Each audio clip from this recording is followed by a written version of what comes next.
이 말씀을 읽을 때마다 힘을 받고 뭔가 자유와 평강이 있고 기쁨이 있는 분도 계신가 하면 또 수준이 높으신 분은 수준이 낮은 말씀이 아닌가 이런 생각이 들 때가 있습니다. 이 신앙인들이 신앙생활 할 때 두 가지 부류가 있는 것 같아요.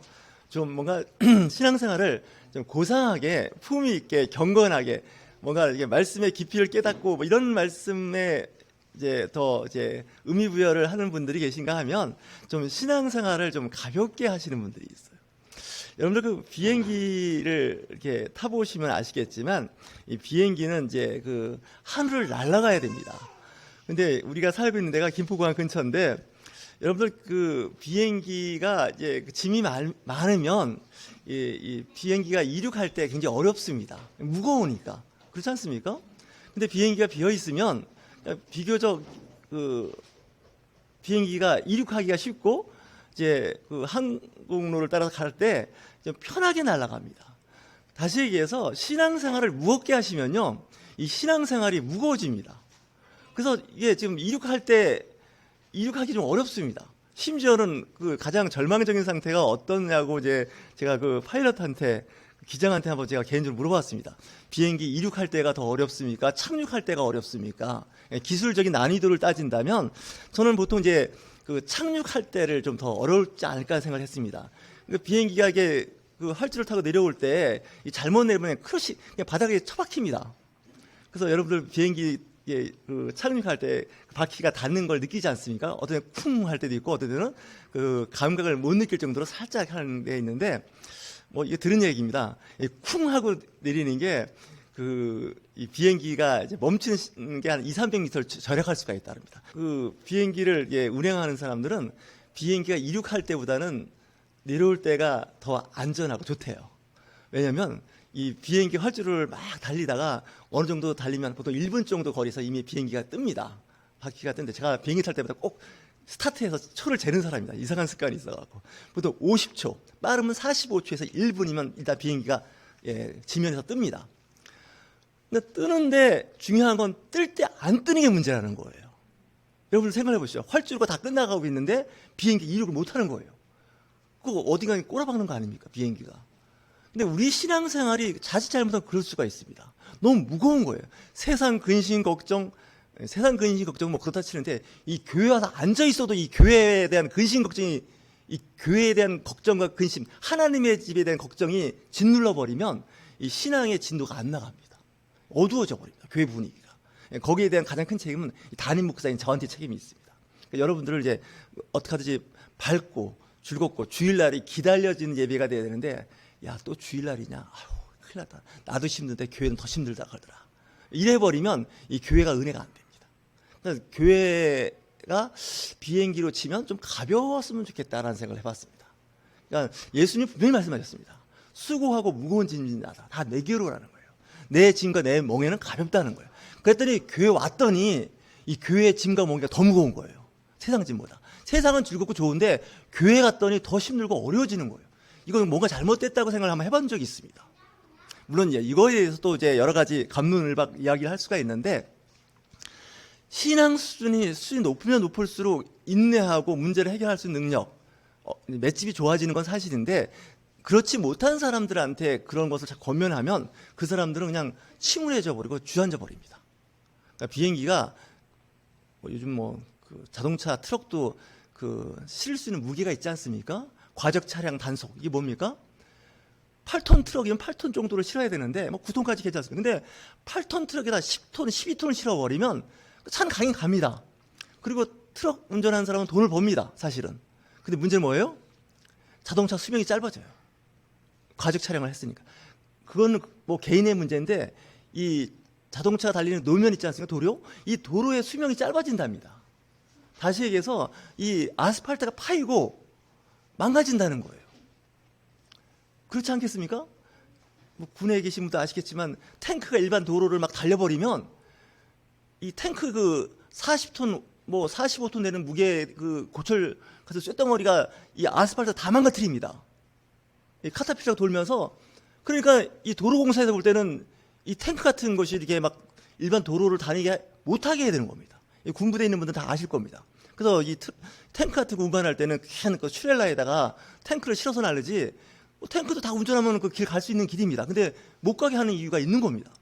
근데 우리의 신앙생활, 믿음생활도 자칫 잘못하면 이 과적 차량 같은 성도가 와갖고 막 계속 그래버리면 죄송합니다. 교회가 망가집니다.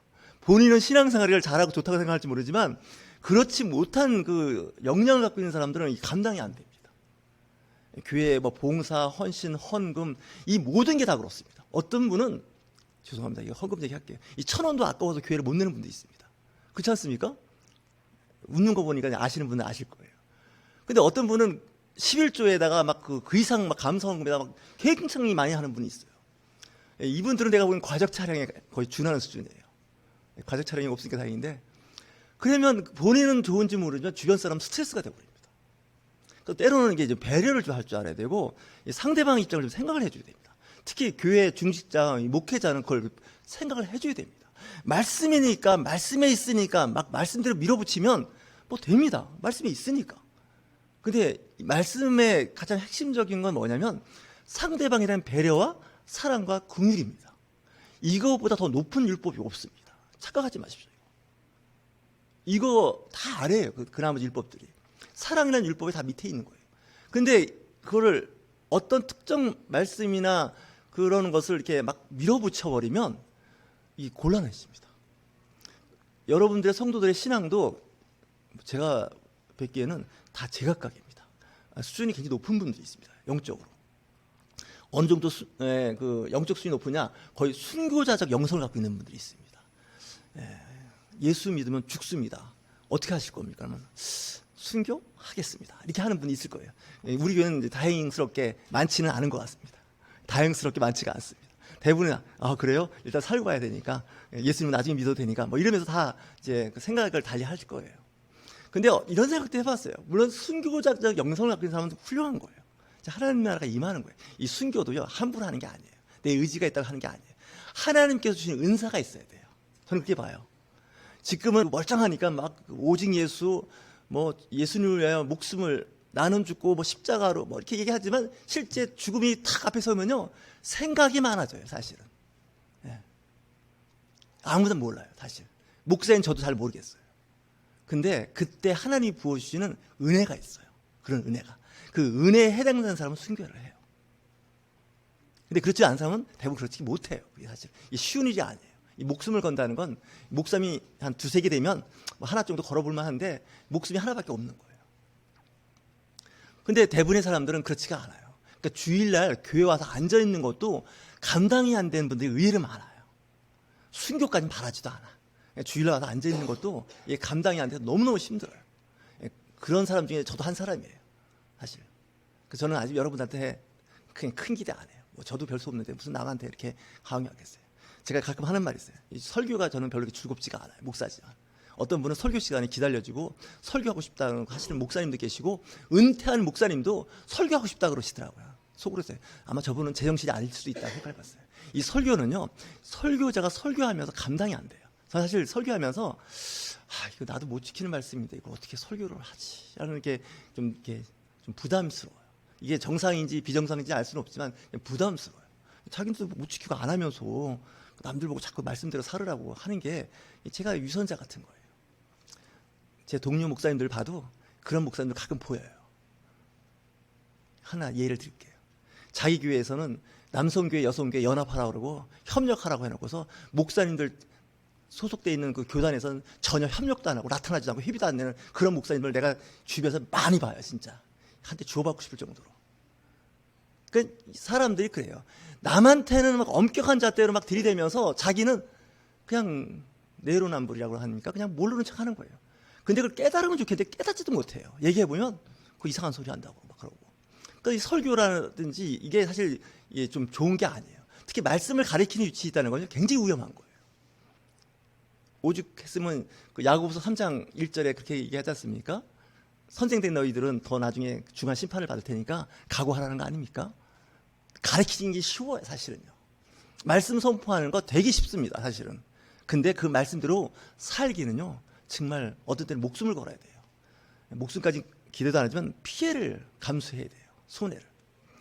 제가 요즘에 그 EBS 밤에 이제 그 이 클래스를 좀 듣는데 어떤 분이 그렇게 얘기하더라고요. 좀 착하게 살으라는 거예요. 근데 이런 생각을 해봤어요. 착하게 산다는 건요, 굉장히 위험한 일이에요. 왜냐면요, 이 마음을 열어야 되고 지갑을 열어야 돼요. 손발이 움직여야 돼요. 착하게 산다는 건. 그러니까 착하게 산다는 건 손해를 감수하지 않으면 이 착하게 안 되는 거 아닙니까? 근데 착하게 살면 손해보는데 결국은 위너, 승리자가 된다는 거예요. 근데 내 중심으로 이익을 보려고 자꾸 이게 뭐가 명리에 박다고 하나요? 그렇게 되면 당장은 굉장히 이익이 되는데 나중에 그것으로 인해서 나중에 큰 손해를 보게 된다는 거예요. 근데 현대인들은 이제 착하게 살고 좀 이렇게 돕고 뭐 이렇게 좀 헌신을 하면 이 바보야, 인생 그렇게 사는 게 아니야, 실속을 챙겨, 뭐 이렇게 구박을 하잖아요. 사실 맞는 말 같아요. 당장은 그게 좀 소위 약발이 통해요. 근데 그게 좀 지나면 주변에 사람들이 없어져요. 전화해도 전화도 안 받고, 만나자 그러면 시간이 있는데도 시간 없다 그래요. 결국 누가 더 손해를 보냐? 착하게 사는 사람이 더 이익을 본다는 거예요. 근데 그 말을 들으면서 정말 제가 많이 깨달았어요. 제가 이제 그 세상을 통해서 많이 깨닫는 게 있어요, 사실은. 성경 말씀을 읽어서 깨닫는 것보다는 세상을 통해서 많이 배워요. 좀 저희 전문용어로 하면 특별 은총에서 배우는 것보다 일반 은총에서 더 많이 배워요. 일반과 대인 관계에서 얻는 세상 사는 방법을 더 많이 배워요, 제가요. 제가 교회에 있고 신앙생활만 했으면 반쪽짜리였을 거예요. 근데 세상 사람들하고 교제하면서 이제 거의 뭐 온전해지는 거예요. 제가 이렇게 말하면 여러분들 교회에서 무슨 목사님이 저런 얘기를 하실까 하는데 안 그래요. 여러분들 세상과 이 신앙 공동체가 구분해서 이렇게 그 선을 긋지 마세요. 하나예요, 사실은. 우리는 세상에서 살아야 돼요, 할 수 없이요. 세상에서 만들어준 자동차, 스마트폰, 식품 다 먹잖아요. 사실 그 덕을 더 많이 봐요. 교회에서 하는 게 뭐가 있죠, 세상에 대해서? 요즘에 교회가 세상에 얼마나 민폐를 끼치는지 뉴스 보면 알아요. 세상이 교회를 걱정하는 세상을 살고 있는 거예요.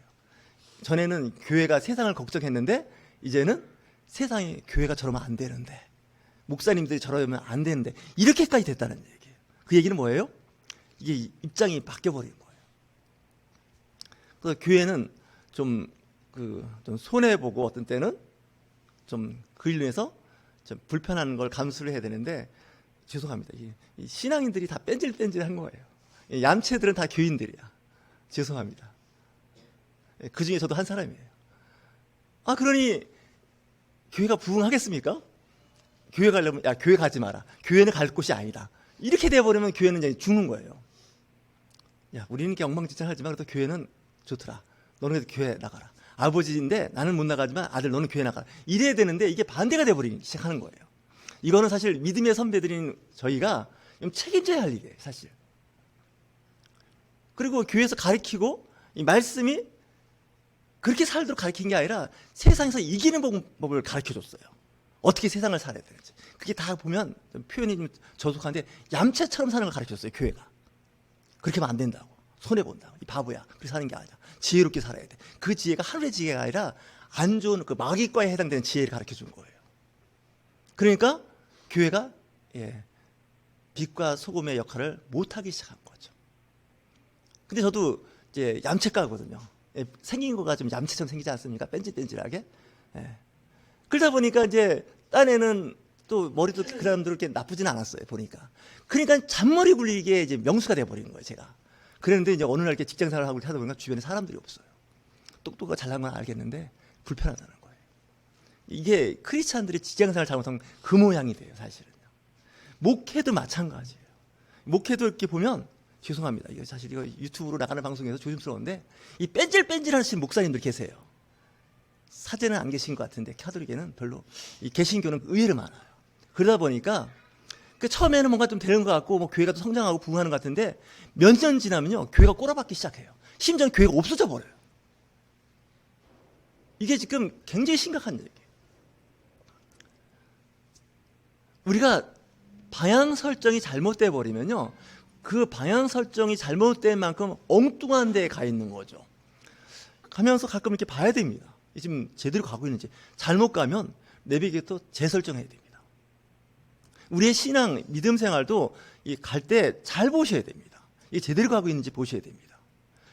내 딴엔 제대로 가고 있는데 남들이 얘기합니다. 제대로 안 가고 있다 그러는 겁니다. 무슨 소리냐고. 내가 제대로 가고 있는데 그건 네 생각이고 우리가 볼 때는 잘못된 것 같다고. 그런 소리 하지 말라고. 나는 내 길을 제대로 가겠다고. 대부분 목회자와 교회 중직자들이 다 마이웨이예요. 내 스타일로 예수 믿고 내 스타일로 세상을 살아가는 거예요. 근데 보니까 상당수는 잡힌 것 같은데, 잘 잡힌 것 같은데 일부는 잘못 잡혔어요.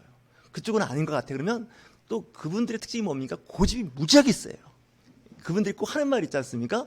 내 눈에 흙이 들어가도 안 된다는 분들하고 놀지 마세요. 이런 사람들은요 진짜 골치 아픈 사람들. 왜냐면 내가 생각했던 그 신앙 고백도 때로는 잘못될 수 있다는 거예요. 말씀에 근거해서 그 신앙 고백을 했는데 잘못됐다는 거예요. 여러분들 시험 보셨죠? 학교 다닐 때. 그 이후에도 뭐 여러 가지 시험을 봤는데 뭐 자격 시험을 보시던 면허 시험을 보시던 뭐 취업을 위한 시험을 보던 시험을 볼 때 내가 몰라서 뭐 틀릴 수도 있습니다. 근데 문제는 어떤 게 문제냐면 나는 정답이라고 생각하고 그냥 이건 정답이야. 딱 골랐는데 나중에 채점에서 틀렸다는 겁니다. 그런 거 경험해 보셨습니까? 저는 수도 없이 경험해 봤습니다.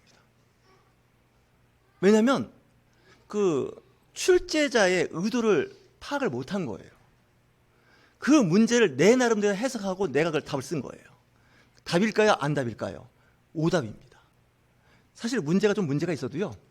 그 출제자의 의도를 알면 정답을 쓸 수가 있습니다. 점수를 높게 받습니다.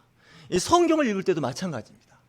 하나님의 마음을 모르시고 성경을 읽는 것은 위험한 겁니다. 그분의 마음을 몰라요.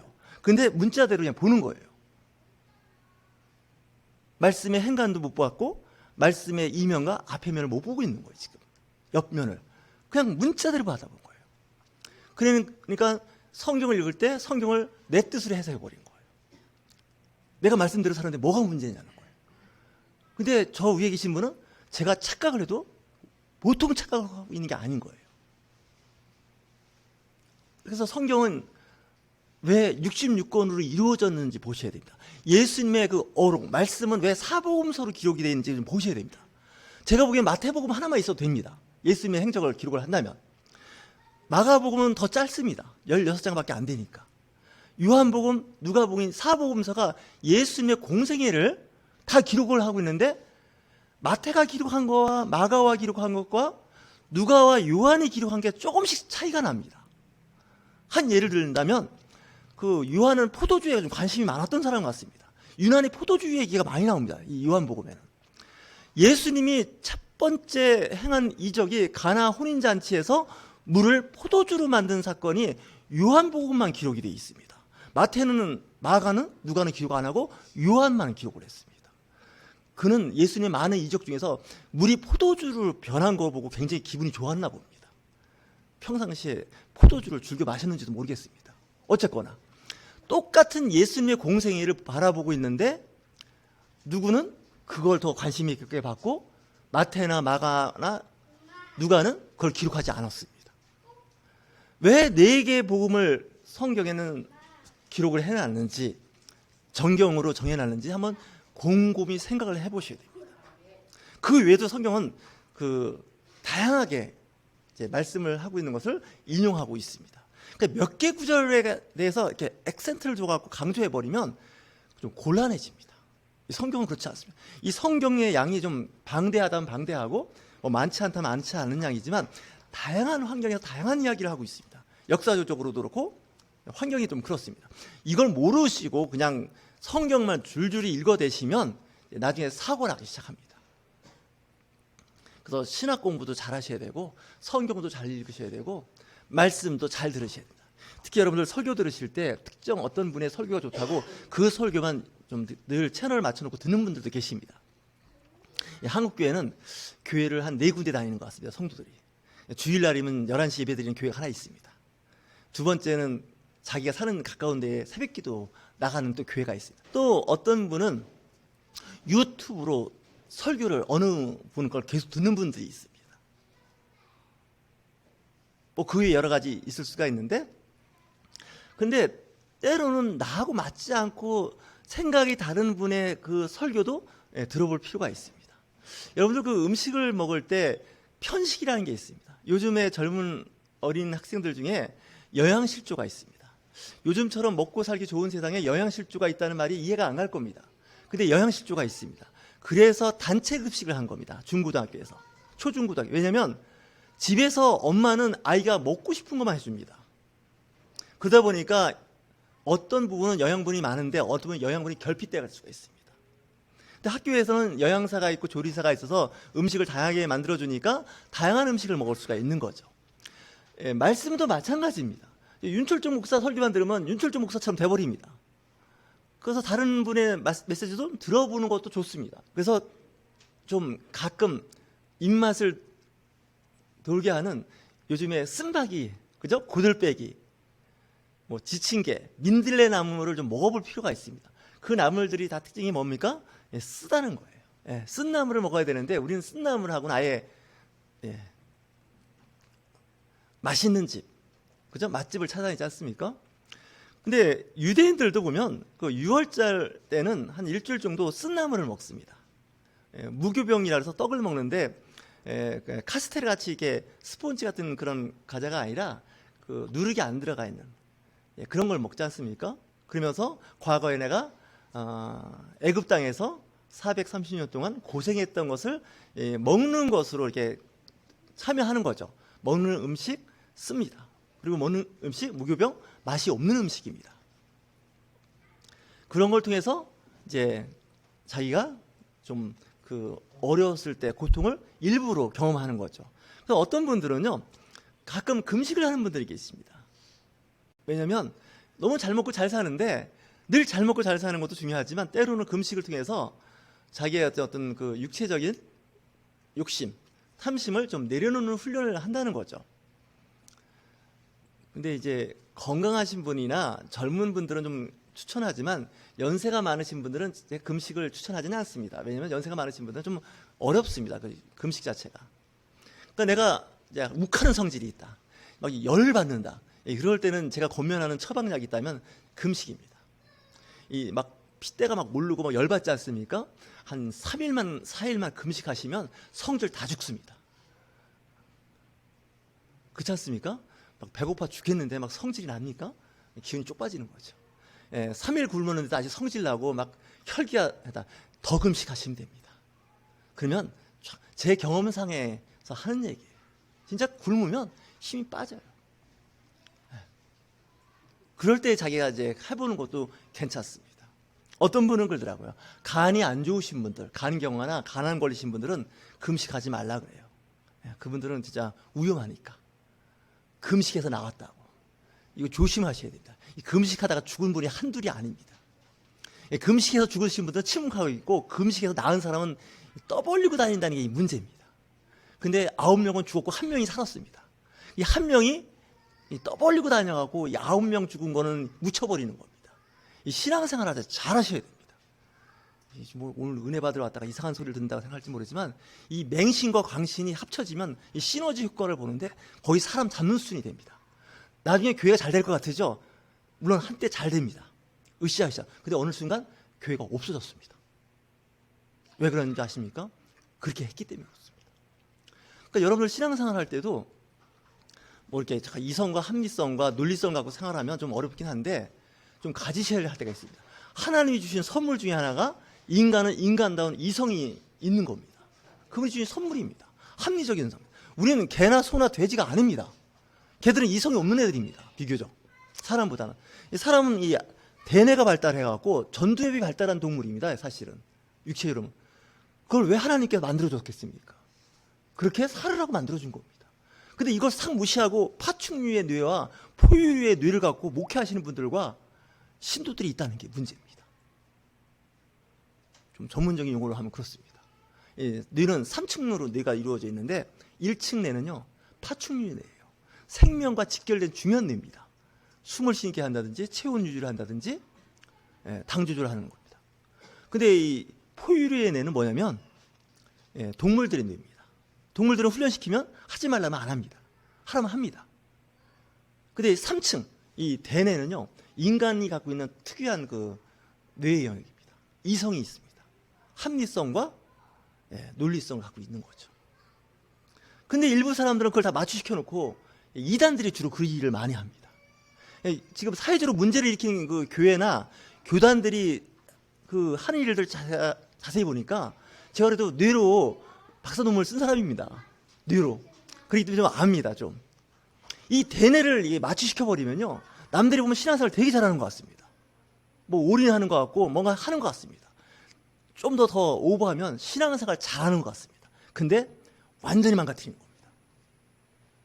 제가 그래서 이런 부분들을 좀 이렇게 좀 지적도 하고 때로는 멘트를 하는데, 듣는 분도 계시고 또 안 듣는 분도 계십니다. 그냥 내버려 둡니다. 사람들이 그런 말을 하지 않습니까? 너나 잘하세요. 그 말 하면 더 이상 할 말이 없습니다.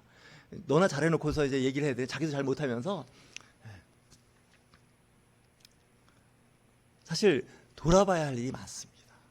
오늘 특별히 구하라, 찾으라, 문을 두드리라는 말씀이 참 좋은 말씀인데, 때로는 주님, 제가 좀 이성과 합리성과 논리성이 좀 딸리는 사람입니다.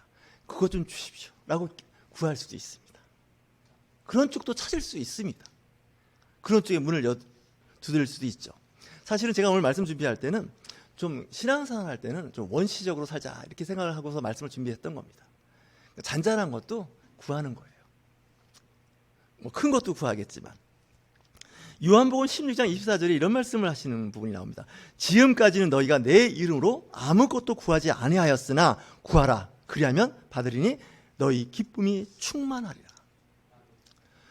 갑자기 예수님께서 뜬구름없이 이렇게 말씀을 하시는 거예요. 지금까지는 너희가 내 이름으로 아무것도 구하지 아니하였다는 거예요. 근데 이제부터는 내 이름을 구하라는 거예요. 거기에 꼭 정말 많이 드는 말씀이 있잖아요. 구하라. 그리하면 받으리니. 이렇게 말씀하시는 거예요.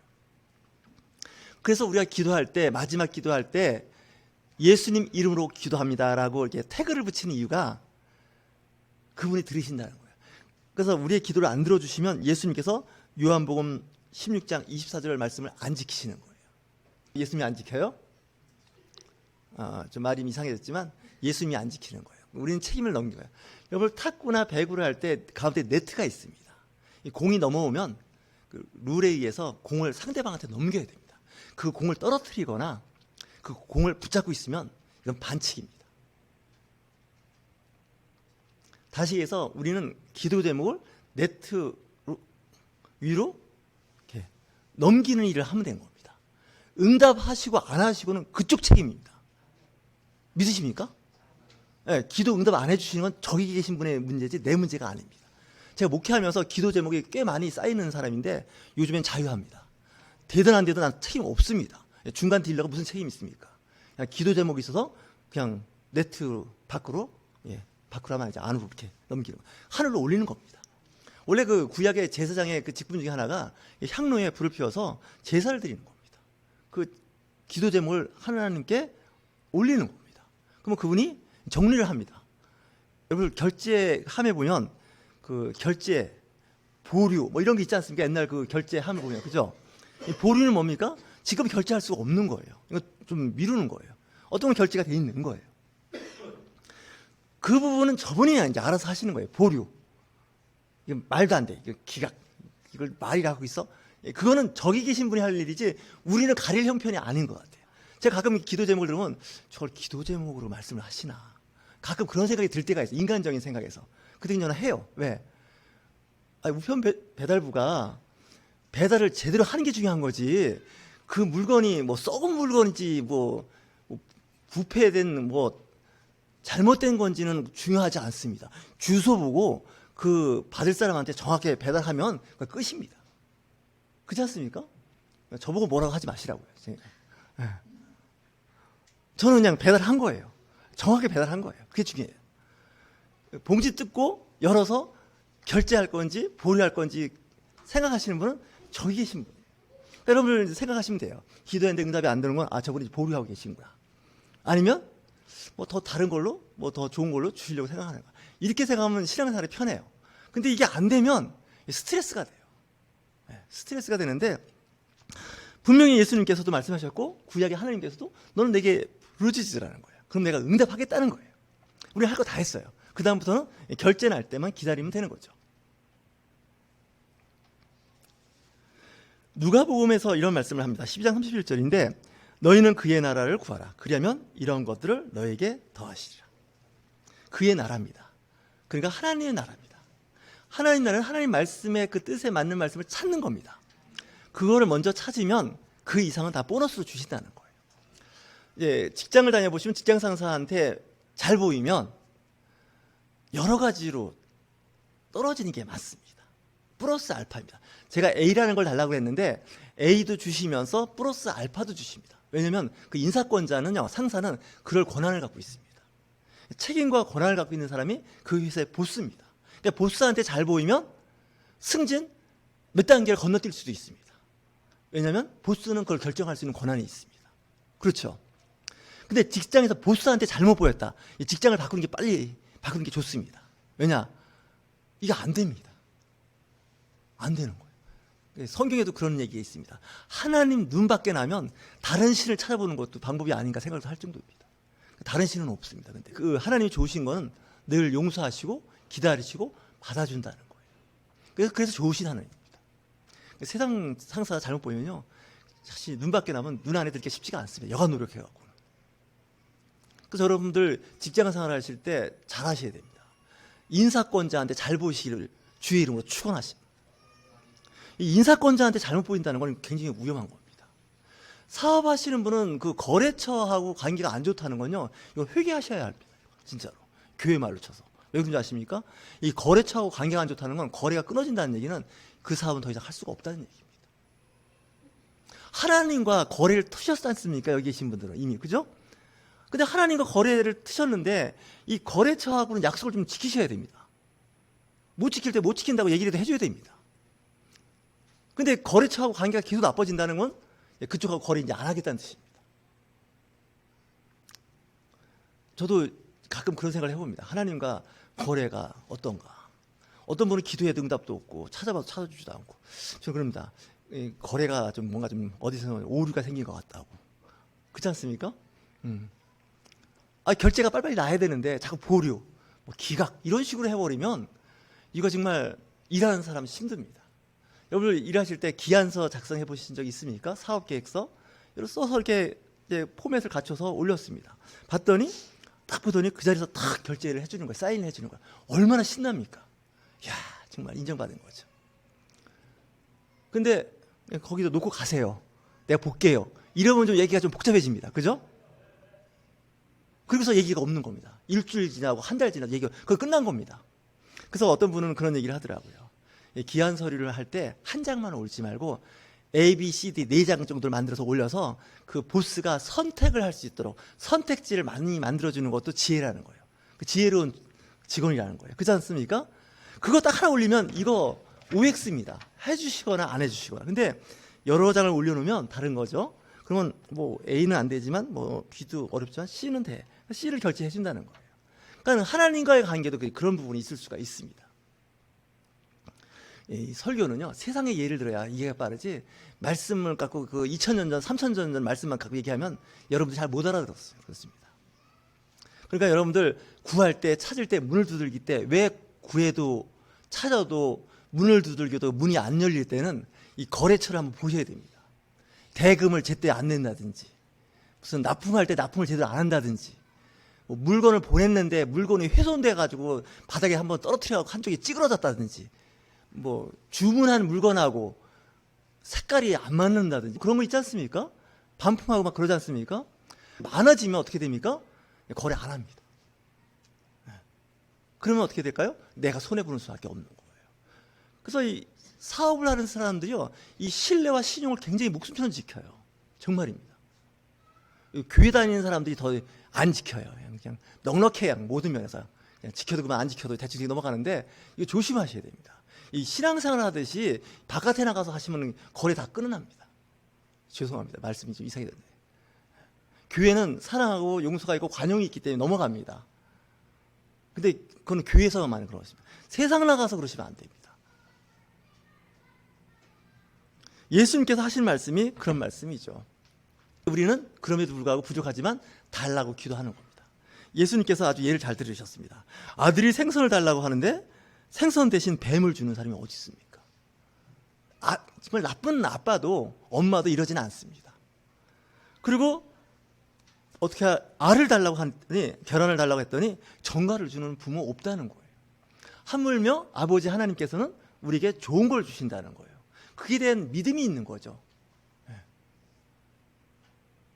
저는 공부할 때 이런 기도를 많이 했어요. 하나님, 공부 잘하게 해달라고. 정말로 기도 많이 했어요. 지혜를 달라고. 그랬는데 이제 공부는 잘하는 응답은 안 해주셨어요. 지혜도 안 주신 것 같아요. 근데 어떤 걸 답을 주셨냐면 시험 볼 때 합격하는 은혜를 주셨어요. 이게 은혜인 것 같아요. 그렇지 않습니까? 공부 잘하고 뭐 지혜로운데 시험에 떨어졌대야. 그러면 안 되잖아요. 문턱을 잘 넘어가야 돼요. 그래서 하나님께서는 그 응답을 안 해주셔도 다른 쪽으로 응답을 해주세요. 우리가 영적인 감각이 무뎌서 모를 뿐이에요. 나 기도했는데 다쳤거든? 오씨 뭐야 이거. 근데 하나님은 그러시죠. 더 다칠 거였는데 그만한 거 다행인 줄 알아. 이렇게 생각하는 사람 많지 않아요. 그 감사가 있잖아요. 우리 윤종이 교수님이잖아요. 그때 다리 다치셨을 때 이만한 게 은혜라고. 안 그랬어 봐야 지금 오토바이도 타시고 자전거도 타시고 막 그랬을 거야 아마. 아프니까 근신하는 거예요. 조심하는 거예요. 그러니까 몸가짐을 조심하는 거예요. 그래서 옛날에는 골골 80이라 그랬어요. 요즘은 골골 100세예요. 그러니까 때로는 그 응답과 받아주어지는 환경이 내가 기대한 것이 아닌데 우리는 그런 얘기하죠. 그만한 게 다행이라고. 요즘 말하면 액땜했다 생각하라고 그래. 그게 사실 위로받는 거죠. 저도 마찬가지야. 하나님 계속 이런 식으로 하시면 저 목회 안 하는 수가 있습니다. 제가 그래 본 적도 있어요. 계속 이렇게만 하시라고. 나 진짜 목회 안 한다고. 누가 더 손해 보는지 보시자고. 막 이래까지 해봤어요. 근데 그분은 이제 말씀을 안 하시더라고요. 그러니까 세월이 지나니까 그 뜻을 조금씩 알 것 같아요. 조금씩. 아직도 모르겠어요. 성경을 읽어도 그분의 마음을 완전하게는 몰라요. 그냥 좀 아는 것 같은데 또 보면 좀 부족해요. 성령이 아니고서는 하나님을 알 수가 없어요. 그래서 성령으로 충만하셔야 돼요. 기도하는 거예요. 주님, 제가 한계가 이거밖에 안 됩니다. 좀 도와달라고. 그러면 그때 도와주셨던 것 같아요. 하나님은 내가 너한테 뭘 더 줘야 되겠냐 이제는. 네가 와서 대신 하나님 해라 그냥. 그게 더 빠르겠다. 이렇게 되지 않겠습니까? 여러분 학교 가서 앉아있는 게 공부 잘해서 앉아있는 학생이 몇 명이 됩니까? 제가 학생들 보면요. 공부 잘하는 학생들은 10%도 안 돼요 거기에. 10%도 좀 진짜 공부 좋아서 하는 학생 한 5% 정도 되는 것 같고 나머지는 억지로 하는 거예요. 나머지는 거의 공부 포기한 상태예요. 제가 보기에는. 공부 포기한 것까지는 괜찮은데 인생을 포기한 것 같아요. 근데 그 사람들이 그렇다고 해서 인생 포기한 건가요? 아니에요. 그 공부할 때만 포기한 거예요, 그거. 졸업하고 나면 아무 상관없어요, 그거. 이 세상은 공부 잘하는 사람만 사는 세상이 아니에요, 보니까. 이 공부 못한 사람이 더 많고 공부 안 하는 사람이 더 많기 때문에 그들이 더 잘 사는 것 같다는 생각을 해봤어요. 그리고 세상은 또 부자만 사는 게 아니에요. 부자 아닌 사람이 더 많아요, 사실은. 그들도 다 살아요, 보니까. 근데 부자, 공부 잘하는 사람의 행복지수가 높은지 알았더니 그렇지 않더라는 거예요. 가진 사람이 오히려 행복지수가 높지가 않아요. 공부 잘하는 사람이 또 잘할 만큼 행복하지가 않다는 거예요. 한 예를 들면 서울대학교를 다니는 재학생의 90%가 열등감을 갖고 다닌다는 거예요. 환장하는 거 아니에요? 남들이 못 가는 서울대학을 다니면서 학생들의 90%가 열등감을 갖고 있다는 거예요. 왜 그럴까요? 더 좋은 학과를 못 다녔다는 거예요. 더 좋은 취업 잘 되고 남들이 알아주는 그 학과에 내가 다니지 못하고 있다는 거예요. 내가 공부를 요만큼 했기 때문에 요 대학을 다닌다는 거예요. 서울대학에서. 그 안에 단과대학이 많이 있지 않습니까? 학과가. 그러니까 내가 조금만 잘해서 재수할까? 아니 서울대학을 다니면서 재수하겠다는 거예요. 반수. 반재수를 반수라고 그래요. 내가 지금 경영학과를 다니고 있는데 재수해서 법대를 가야지. 이게 열등감이에요. 그러니까 사람은 끊임없이 그 열등감이 붙어 있는데 평생 그게 붙어 있는 거예요. 근데 남들 못하는데 이 정도 한 것만 해도 감사해야지. 이 사람이 행복한 거예요, 사실은. 목사님도 보니까 큰 교회 목사님이라고 열등감이 없는 줄 알았어요. 행복하죠. 그때 더 큰 교회가 안 돼서 늘 진짜 뭔가 좀 그래요. 어떤 교회는 작은데도 그 작은 교회에 행복한 그런 목회가 있어요. 정말이에요. 몇천 명, 몇만 명 모이는데 걸떡거리는 목사님이 계시더라니까. 더 크게 부흥시키고 막 교육관도 줘야 되고 교회도 새로 줘야 된다고. 아유, 제가 보기에는 거의 미쳤어요, 거의. 근데 그분은 그렇게 안 하면 잠이 안 오나 봐. 근데 작은 공동체인데도 그 안에 기쁨이 있어요. 평화가 있어요. 여러분은 어느 쪽을 선택하시겠어요? 뭘 구하시겠어요? 여러분 구하실 때 마음의 평안을 구하세요, 사실은. 마음의 평안을 찾는 거예요. 이걸 놓쳐버리면요, 여러분들 기도하는 거 다 응답돼도요, 마음에 평안이 없어요. 늘 걸떡거림이 있고.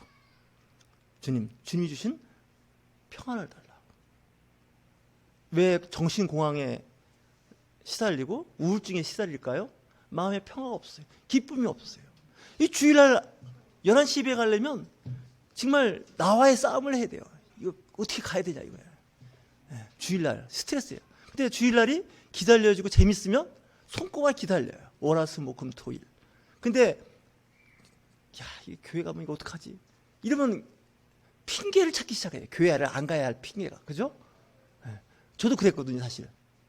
그래서 교회가 가는 기쁨이 있으면 굉장히 좋을 것 같아요. 여러분들 구하실 때, 찾으실 때, 문을 두드리실 때 평안을 구하시는 저와 여러분이 되실 주의로 축원합니다.